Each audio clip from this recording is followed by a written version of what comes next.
Alex here with part 191 of the My Docket series on child custody and visitation. As with my previous videos, I'll take this opportunity to direct my viewers to part 0 if you haven't seen it yet. That's the video that contains the detailed disclaimers and the underlying purpose of the series. Two things that I will glaze over are, number one, I'm not in the middle of this right now. My case is completely and totally over. It's closed. It cannot be reopened, and that's because my exit parental rights have been terminated. Number two, the initial version as to the purpose of the series is to give my viewers one big example of my 8-year-long high-conflict child custody ordeal from beginning to end in chronological order.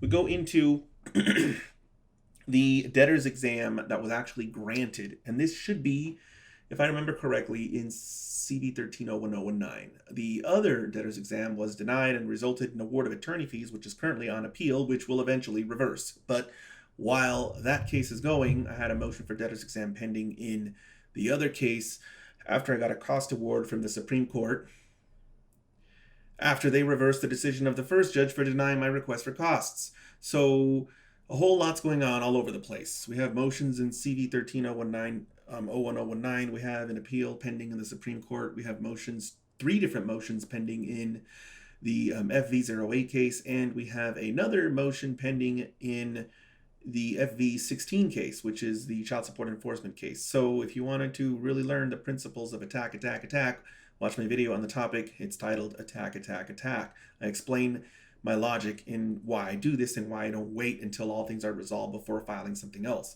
There's a reason why I continue to file things even while other things are pending. This is what you're supposed to do as long as the things you are filing have merit, as long as you're not filing them just because you want to bury your opponent in paper and stress them out and harass them. Each and every single thing that I have filed has merit, and therefore, for that reason, I filed it, even though there were other things pending at the time. So this is going to be a little bit of a tricky video. I think I've had to do this once before. I'm pretty sure I have. So debtor's exams happen in a special courtroom in Washoe County that is the Discovery Commissioner's courtroom. It is not a courtroom that's recorded. If you would like to have those proceedings recorded in some fashion, I believe the only way that they do it is through transcription. So you'd have to get a court reporter to show up and sit there and type things in. It still wouldn't be recorded through video.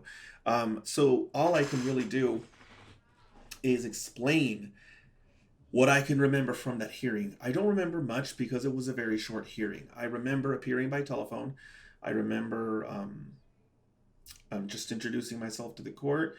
I remember, I don't think there was anyone else there. I think it was just me, the court clerk, and the commissioner, whose name is I think it's Wes Ayres. Ayres. I'm sorry, guys. I don't know how to pronounce it. It's spelled Ayres, if I remember correctly. Anyway, I called in and they said, "Hey, your ex isn't here yet. We're gonna give her about 10 minutes." I said, "Okay, that's fine." So then they we just waited for like 10-15 minutes, and then they contacted me and they asked. This is very fuzzy, guys, but they asked something like, "Do you know her phone number? Maybe we can give her a call." And then it got really weird because I was like, "No, I don't. I have this third party, this designee's phone number," or maybe I had a number that didn't work. Maybe I gave them an old number that I wasn't using anymore because I didn't want to get called out by her, something along those lines. All I know is they were weirded out by it. They were just like, "Wow, I mean, this is a situation that doesn't make sense." Now, keep in mind, these are not people who are used to child custody disputes. The Discovery Commissioner is used to dealing with ordinary sorts of lawsuits, not contentious child custody proceedings. So anyway, he called a few numbers, and he said that he called, or his clerk called, and one or the other said something along the lines. I've never forgot this. They said, "Yeah, so we called, and it went straight to voicemail, and the voicemail said that I don't take calls at this number anymore." Like my ex was telling people, "I don't take calls at this number anymore." And so they asked me what I wanted to do, and I said, "Well, she's failed to appear, so I want a bench warrant to issue," or something along those lines, or an order to show cause. Right, the order to show cause issues first, and then if she doesn't show up to that, then the bench warrant issues. Anyway, I told her, I told him, under the law, if she fails to appear at a debtor's exam, that's contempt. And so he said, "I agree." He said, "I will enter my recommendation for order shortly," and he entered his recommendation for order, recommending that she be held in contempt of court for failing to appear at a debtor's exam.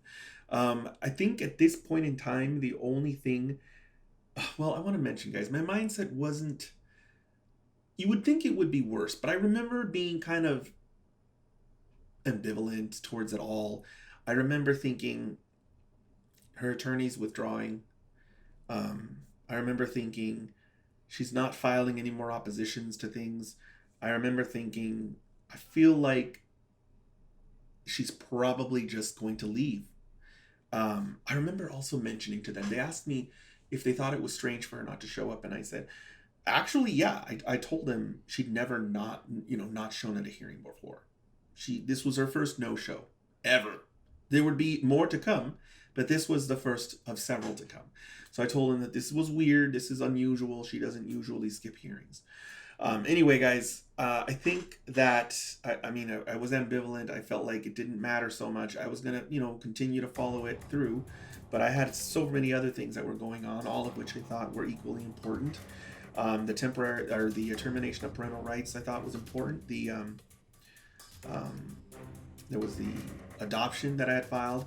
And by the way, those are going to open up in this case pretty soon. But all of these things were going on, and this one was somewhere on the lower end of the totem pole as to importance. It wasn't something I was going to drop, but it was something that I wasn't prioritizing. Anyway, I think now I can finally go ahead and go into what the Discovery Commissioner has filed.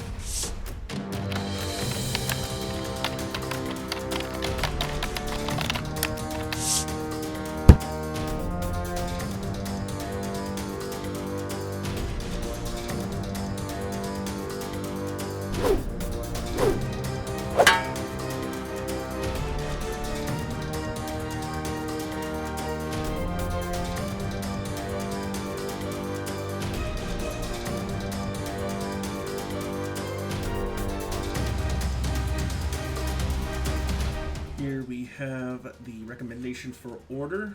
This is, let's see here. We have a standard introductory paragraph. In an amended order entered October 15, 2015, the court granted a motion for costs filed by me and awarded me costs associated with the writ of mandamus that I obtained in the proceeding. As a result of the decision entered by the Court of Appeals, the adverse party who is required to pay the award is my ex. My ex received written notice of the entry of order October 21st, 2015. On November 10th, I filed a motion for supplementary proceedings.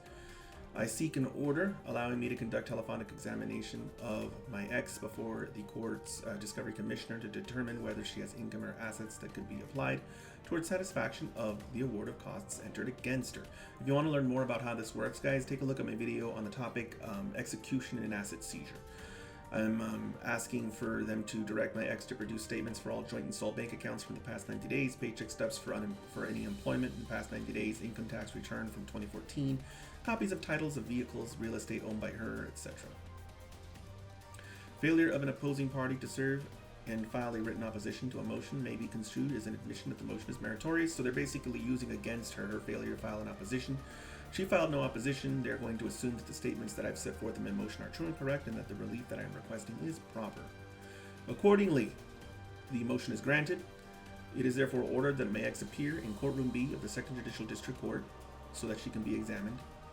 It is further ordered that I make reasonable efforts to schedule the examination for a date and time that is convenient to both sides. However, if she does not wish to participate in scheduling the examination and does not otherwise cooperate, then I can schedule the examination for any reasonable date and time.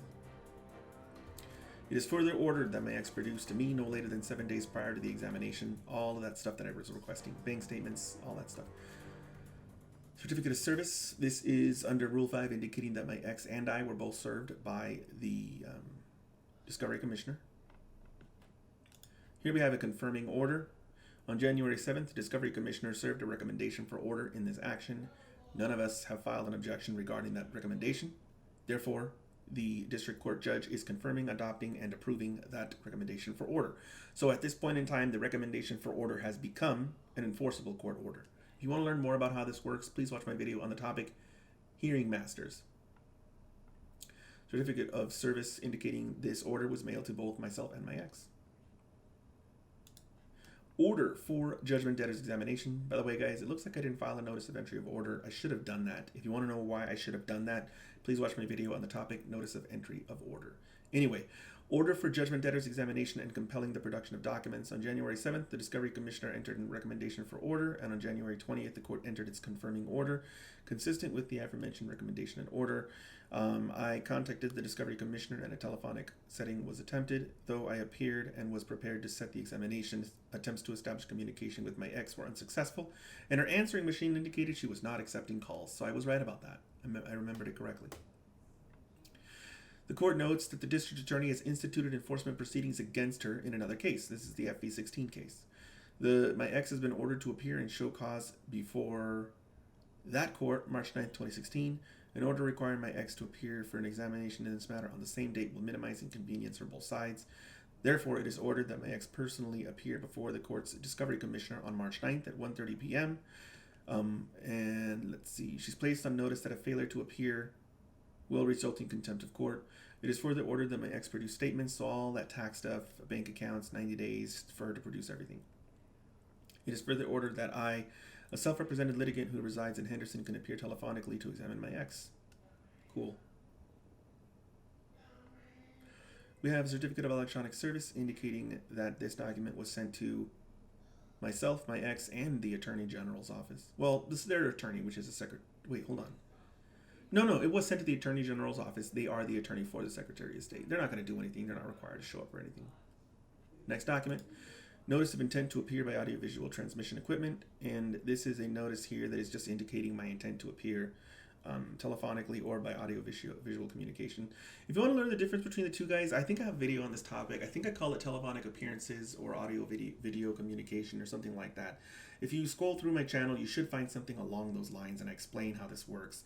The Supreme Court Rules has a specific section, it's called Part 9, that discusses how this process works.